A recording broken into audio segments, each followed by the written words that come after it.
Hello दोस्तों।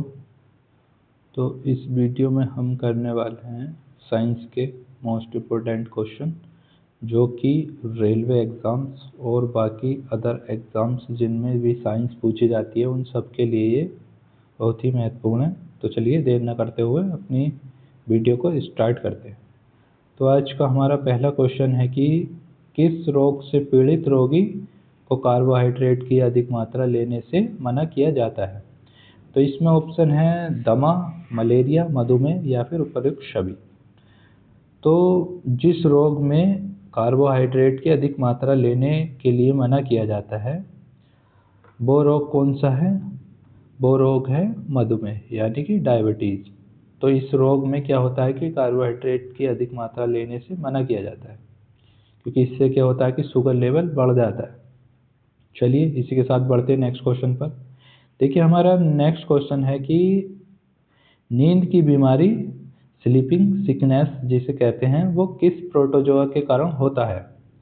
तो इसमें ऑप्शन है अमीबा, पैरामीशियम, ट्रिप्नोसोमा या फिर प्लाज्मोडियम बाइबेक्स। तो जो नींद की जो बीमारी होती है वो होती है ट्रिप्नोसोमा के कारण, यानी कि ऑप्शन सी ट्रिप्नोसोमा के कारण क्या होता है कि नींद आती है। और एक ये होती है मक्खी होती है, उसके काटने से जो है काट लेती है तो उससे क्या होता है कि हमें नींद आती है। तो वो उसकी जो डंक होता है जिससे वो काटती है उस पर वाहक होता है ट्रिप्नोसोमा, जिसके कारण क्या होता है कि हमें नींद आती है। चलिए ये आपको समझ में आ गया होगा। अब बढ़ते हैं हम नेक्स्ट क्वेश्चन पर अपने। देखिए नेक्स्ट क्वेश्चन है ये। देखिए नेक्स्ट क्वेश्चन है कि रेफ्रिजरेटर में ताप का नियंत्रण कौन करता है? तो इसमें ऑप्शन दे रखे हैं कि कंप्रेसर, स्टेबलाइजर, थर्मोस्टेट या फिर फ्रीऑन। तो जो फ्रिज में जो जो ताप है, जो टेम्परेचर है उसका जो नियंत्रण करता है वो करता है फ्रीऑन। यानी फ्रीऑन के कारण ही जो रेफ्रिजरेटर होता है फ्रिज, तो उसमें क्या होता है कि ताप का नियंत्रण होता है जिससे कि टेम्परेचर मेंटेन होता रहता है। तो चलिए ये क्वेश्चन भी आपको समझ में आ गया होगा। अब पढ़ते हैं नेक्स्ट क्वेश्चन पर।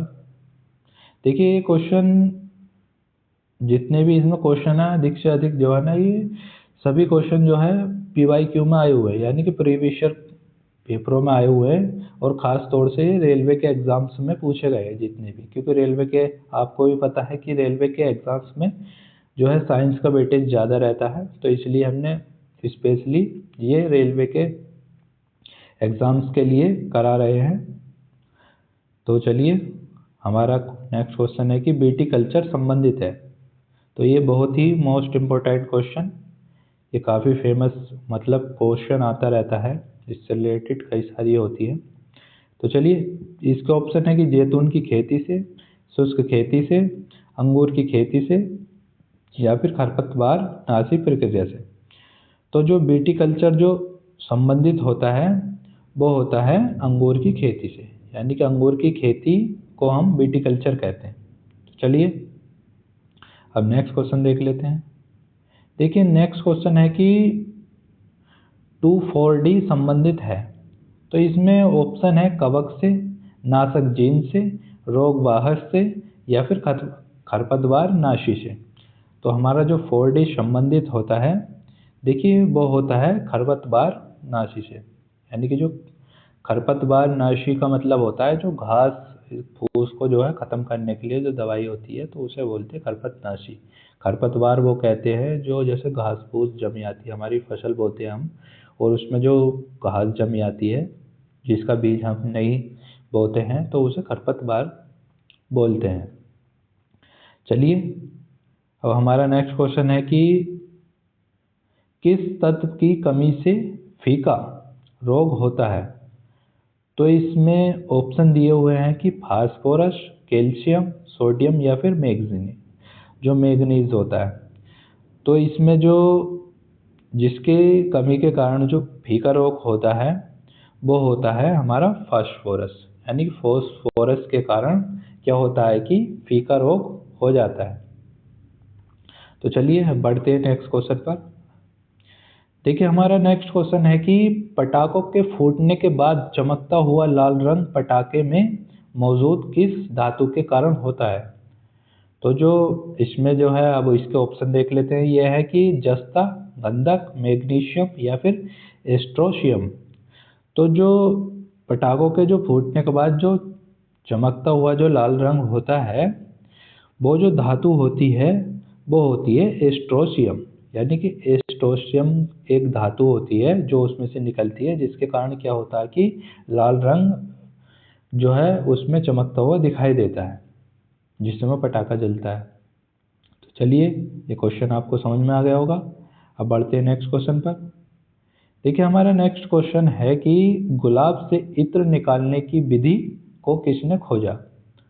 तो इसमें ऑप्शन है जीनत महल, असमत बेगम, नूरजहां या फिर मुमताज महल। तो ये जो है बीच में एक हिस्ट्री का क्वेश्चन है, लेकिन इसमें खोज से संबंधित जो इत्र होता है, एक तरह से खोज है वो साइंस में आती है, तो इसलिए इसे साइंस में डाला गया है इस क्वेश्चन को। तो इसका जो आंसर है वो आपको बताना है। तो चलिए, इसका जो आंसर है वो है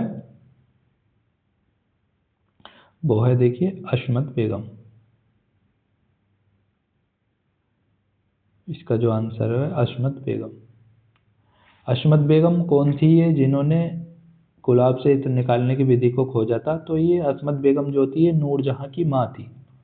और नूरजहां कौन थी, जिससे जहांगीर ने जो है शादी की थी, और उसकी ये माता थी असमत बेगम। तो इन्होंने ही गुलाब से इत्र निकालने की विधि को खोजा था। चलिए, अब बढ़ते हैं नेक्स्ट क्वेश्चन पर अपने के। देखिए, हमारा नेक्स्ट क्वेश्चन कह रहा है कि मछलियों के यकृत तेल में किसकी प्रचुरता होती है। तो इसमें ऑप्शन है vitamin A, vitamin C, vitamin K या फिर विटामिन ई। तो इसमें आपको बताना है कि मछलियों के जो यकृत होता है यानी लीवर, तो उसमें जो है किस तेल की, मतलब उसके जो तेल होता है उसमें किसकी प्रचुरता ज़्यादा होती है। प्रचुरता का मतलब होता है उसमें अधिक होता है। तो इसमें जो यकृत तेल होता है इसमें जो प्रचुरता होती है वो होती है विटामिन ए की। यानी कि विटामिन ए इसमें प्रचुर मात्रा में पाया जाता है, यानी कि अधिक मात्रा में पाया जाता है।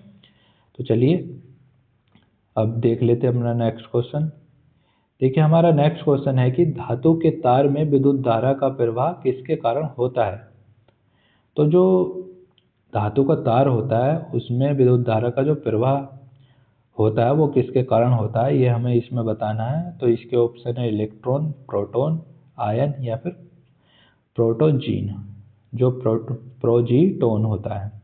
तो इसका जो राइट आंसर जो होने वाला है वो होने वाला है इलेक्ट्रॉन। यानी कि इलेक्ट्रॉन के कारण क्या होता है कि विद्युत धारा का प्रवाह जो है एक धातु के तार में हो पाता है।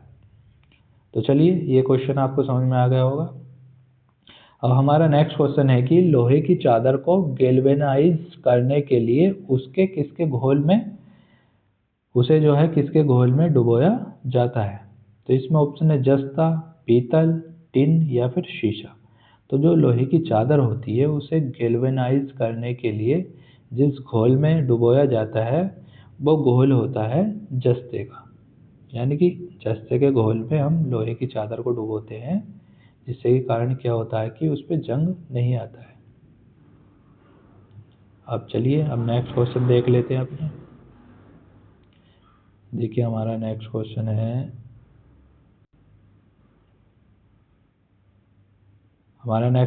ये।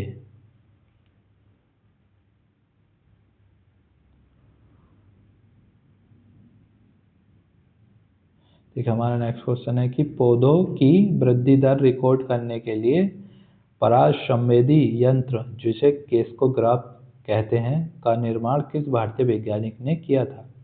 तो इसमें ऑप्शन है सत्येंद्र नाथ बसु, जगदीश चंद्र बसु, चंद्रशेखर वेंकटरमन या फिर बीरबल साहनी। तो जो पौधे की जो वृद्धि दर को जो रिकॉर्ड करने के लिए जो परागसंवेदी यंत्र है उसका जो निर्माण किया था, देखिए वो किया था जगदीश चंद्र बसु ने। यानी कि जगदीश चंद्र बसु ने इसकी खोज की थी, इसका निर्माण किया था। तो चलिए, अब बढ़ते हैं नेक्स्ट क्वेश्चन की तरफ अपने। देखिए, हमारा नेक्स्ट क्वेश्चन कह रहा है कि मानव के किस कशेरुकी पर खोपड़ी का संपूर्ण भार स्थित होता है? तो इसमें ऑप्शन है एटलस पर, अबिसस पर, या फिर फ्रंटल पर, या फिर पेराइटल पर।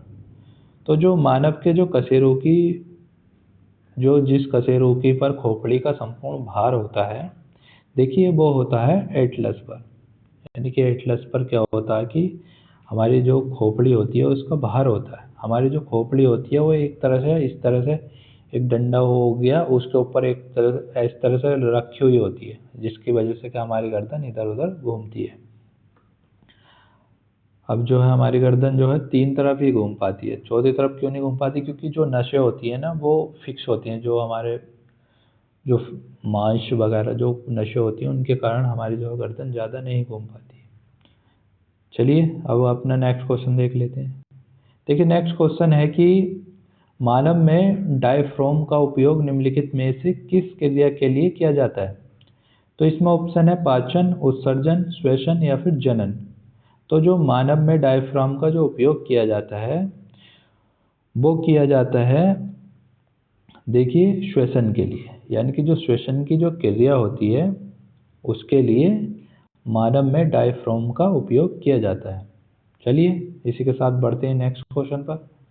देखिए नेक्स्ट क्वेश्चन है कि वायु में ध्वनि का वेग होता है, यानी कि इससे क्या प्रभाव पड़ता है? तो ताप के बढ़ने से घटता है। तो वायु में ध्वनि का वेग जो होता है वो ताप के बढ़ने से घटता है, या फिर ताप के घटने से बढ़ता है, या फिर ताप पर आश्रित नहीं रहता है, या फिर ताप के घटने से घटता है। तो इसका जो राइट आंसर है वो है कि ताप के घटने से घटता है। यानी कि अगर वायु में अगर ध्वनि का वेग जो है, अगर ताप घटेगा तो क्या होगा कि ध्वनि का वेग भी कम हो जाएगा। चलिए ये आपको समझ में आ गया होगा। और हमारा नेक्स्ट क्वेश्चन है कि निम्नलिखित में से कौन सी गैस उच्चतम ऊष्मीय मान रखती है? तो इसमें ऑप्शन है प्राकृतिक गैस, भाप अंगार गैस, या फिर कोयला गैस, या फिर इनमें से कोई नहीं। तो इसका जो राइट आंसर है वो है ऑप्शन बी, भाप अंगार गैस। यानी कि जो भाप होती है उसके अंदर क्या होता है, उसमें जो मान होता है उसका वो सबसे अधिक होता है। इसलिए आग में हाथ जलने से, अगर आग आपका एक बार आग में हाथ जल जाए और क्या होता है तो उसमें जो है ना, और एक बार जो है भाप में आग जल जाए तो जो भाप का जो जला हुआ होता है वो ज़्यादा जलता है। वो क्यों जलता है? क्योंकि उसमें भाप में जो है ना, जो ऊष्मा जो होता है उसमें ऊष्मा जो है ज़्यादा होती है, यानी कि उच्चतम उसमें ऊष्मा स्टॉक हो जाती है, जिसके कारण क्या होता है वो ज़्यादा जलता है। चलिए हमारा नेक्स्ट क्वेश्चन है कि एक्यूपंक्चर क्या है? देखिए एक्यूपंक्चर क्या होता है ये हमें बताना है। इसमें ऑप्शन है कि हृदय का एक रोग, ट्यूब और टायर की सफाई, सुइयों के माध्यम से उपचार की विधि, या फिर एक उपचार संवर्धन। तो जो ये विधि है वो कौन सी विधि है कि सुइयों के माध्यम से उपचार की विधि। आपने देखा भी होगा कि सुइयाँ चुभाते हैं शरीर में, कई सारी सुइयाँ, तो उससे क्या होता है उसे कहते हैं एक्यूपंक्चर। इसे आप इस तरह से याद रख सकते हैं कि एक्यूपंक्चर यानी सुई चुभाने से क्या हो जाता है पंक्चर, तो एक्यूपंक्चर क्या होता है सुइयों के माध्यम से उपचार की विधि। चलिए बढ़ते हैं नेक्स्ट क्वेश्चन पर। देखिए ये क्वेश्चन है कि मनुष्य के शरीर में कुल कितनी हड्डियां होती हैं? तो ये क्वेश्चन हम बचपन से पढ़ते हुए आ रहे हैं छोटी क्लास से, तो ये क्वेश्चन तो कभी गलत हो नहीं चाहिए आपका। तो इसका जो राइट आंसर है वो है 206। यानी कि मनुष्य के शरीर में कुल जो हड्डियों की संख्या होती है वो होती है 206। चलिए अब हमारा नेक्स्ट क्वेश्चन है कि निम्न में से कौन ऊर्जा प्रदान नहीं करता है? तो इसमें ऑप्शन है कि प्रोटीन, विटामिन, वसा, या फिर कार्बोहाइड्रेट। तो चलिए हमें बताना है कि कौन सा जो है ऊर्जा प्रदान नहीं करता है। तो इसमें जो ऊर्जा प्रदान जो नहीं करता है वो नहीं करता है विटामिन। यानी कि विटामिन हमें ऊर्जा प्रदान नहीं करता है। अब बढ़ते हैं नेक्स्ट क्वेश्चन पर। नेक्स्ट क्वेश्चन है कि स्लेग नाम किसे दिया जाता है? तो इसमें ऑप्शन है गलित लोहा को, गलित सेंड को, गलित एलुमिना को, या फिर गलित सिलिकेट को। तो जो स्लेग नाम जो दिया जाता है, देखिए वो दिया जाता है गलित सिलिकेट को, यानी कि मेल्ट सिलिकेट जो होता है। अब बढ़ते हैं अपने नेक्स्ट क्वेश्चन पर। देखिए हमारा नेक्स्ट क्वेश्चन भी यहीं पर है कि यह है कि पायरोमीटर से मापा जाता है।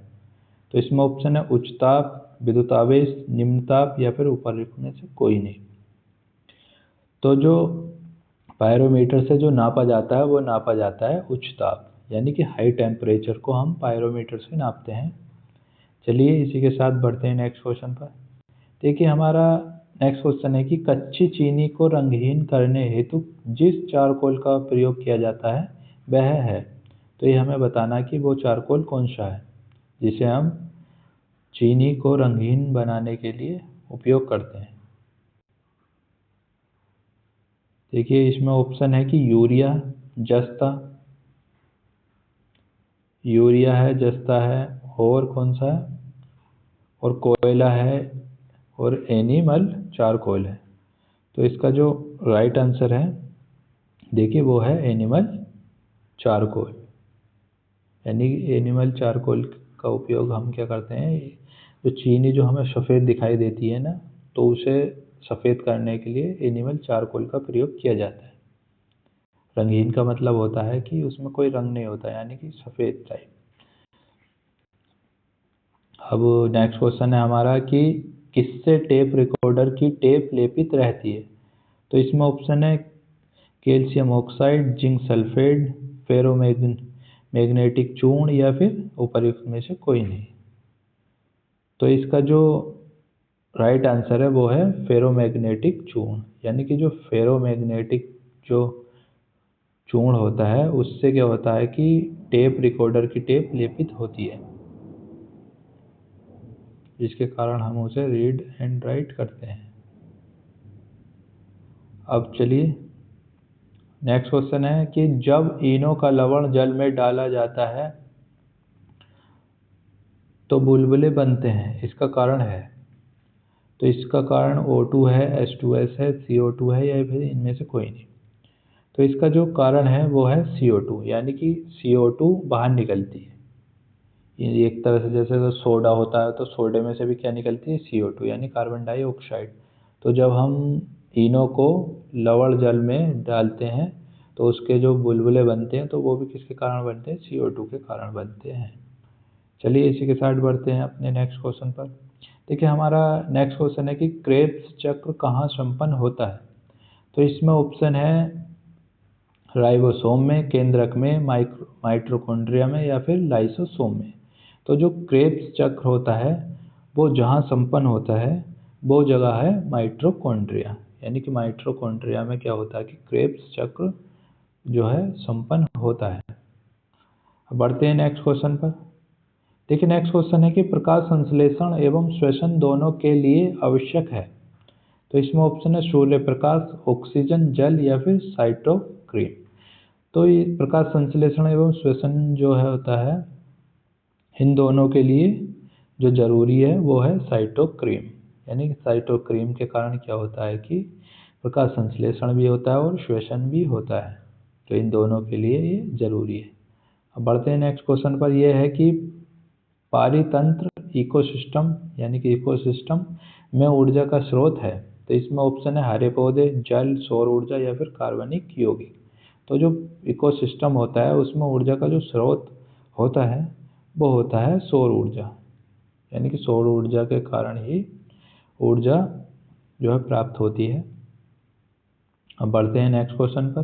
देखिए नेक्स्ट क्वेश्चन है कि लाल मिट्टी का रंग लाल होता है क्योंकि इसमें पाया जाता है ह्यूमस, नाइट्रोजन, पोटास या फिर लोहा। तो इसका जो राइट आंसर है वो है लोहा, यानी कि लोहा जिस मिट्टी में अधिक होगा वो उसका रंग कैसा होगा, लाल। तो ह्यूमस जो होता है, ह्यूमस होता है यानी कि जो सड़े गले जो पदार्थ, जो पत्ते वगैरह वो गल जाते हैं तो उसको ह्यूमस कहते हैं। तो भारत की जितनी भी मिट्टियाँ हैं, जितनी भी मिट्टी हैं वो सभी मिट्टी ऐसी हैं कि जिनमें ह्यूमस की कमी है। अगर एग्जाम में क्वेश्चन आ जाए कि भारत की मृदा में ह्यूमस की मात्रा मतलब अधिक पाई जाती है तो ये जो है स्टेटमेंट हमेशा गलत होगा, क्योंकि भारत की सभी मृदा जितनी भी मिट्टी है सभी में जो है ह्यूमस की कमी है। कोई यानी कि भारत के अंदर कोई भी मृदा ऐसी नहीं है जिसमें ह्यूमस की अधिकता हो। बस कुछ थोड़ी बहुत भूमि है, जैसे कि जो वनीय क्षेत्र होता है, पठारी वनीय क्षेत्र होता है जहाँ पेड़ पौधे अधिक होते हैं, तो उसमें क्या होता है कि जो पत्ते होते हैं वो टूट टूट के नीचे गिर जाते हैं, पत्ते और जो टहनियाँ वगैरह, तो वो गल जाते हैं, उनसे क्या बन जाता है फिर ह्यूमस। तो वहाँ पर थोड़ा बहुत ह्यूमस पाया जाता है, लेकिन बाकी सभी भारत की मृदाओं में ह्यूमस की कमी है। चलिए अपने नेक्स्ट क्वेश्चन देख लेते हैं। देखिए नेक्स्ट क्वेश्चन है कि निम्नलिखित में से किस विटामिन को टेकोफेरोल के नाम से जाना जाता है। तो इसमें ऑप्शन है vitamin C, vitamin B one, vitamin E या फिर विटामिन के। तो जो टेकोफेरोल के जो नाम से जाना जाता है वो जाना जाता है विटामिन ई को, यानी कि विटामिन ई को हम टेकोफेरोल के नाम से जानते हैं। चलिए अब नेक्स्ट क्वेश्चन देख लेते हैं। देखिए नेक्स्ट क्वेश्चन है कि निम्नलिखित में बेकिंग सोडा कौन है। तो इसमें ऑप्शन है sodium carbonate, sodium bicarbonate, sodium hydroxide या फिर सोडियम क्लोराइड। तो जो बेकिंग सोडा होता है वो होता है, देखिए सोडियम बाइकार्बोनेट। सोडियम बाइकार्बोनेट होता है बेकिंग सोडा, जिसे हम खाने वाला सोडा भी कहते हैं। चलिए इसके साथ बढ़ते हैं अपने नेक्स्ट क्वेश्चन पर। देखिए हमारा नेक्स्ट क्वेश्चन है कि हीलियम की खोज किसने की। तो इसमें ऑप्शन है हेनरी कैवेंडिश ने, लोकेयर ने, सीले और प्रिंसटले ने या फिर बर्जीलियस ने।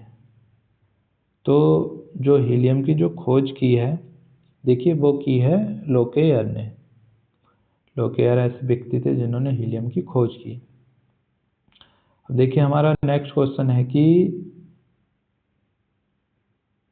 निम्नलिखित में सेरेड लेड है। तो इसमें ऑप्शन है PbSO4, PbO2, Pb3O4, इनमें से कोई नहीं। तो जो सेरेड लेड है वो होता है Pb3O4, ये होता है सेरेड लेड। हमारा नेक्स्ट क्वेश्चन है कि पिच ब्लेंड अयस्क है। तो इसमें ऑप्शन है एल्युमिनियम का, चांदी का, रेडियम का या फिर लोहे का। तो जो पिच ब्लेंड अयस्क होता है, देखिए वो होता है रेडियम का, यानी कि रेडियम का अयस्क क्या होता है, वो होता है पिच ब्लेंड का अयस्क जो होता है वो रेडियम का होता है। चलिए आज के क्वेश्चन हमारे यहीं पर समाप्त होते हैं, फिर मिलते हैं किसी नेक्स्ट वीडियो में। तब तक के लिए जय हिंद, जय भारत।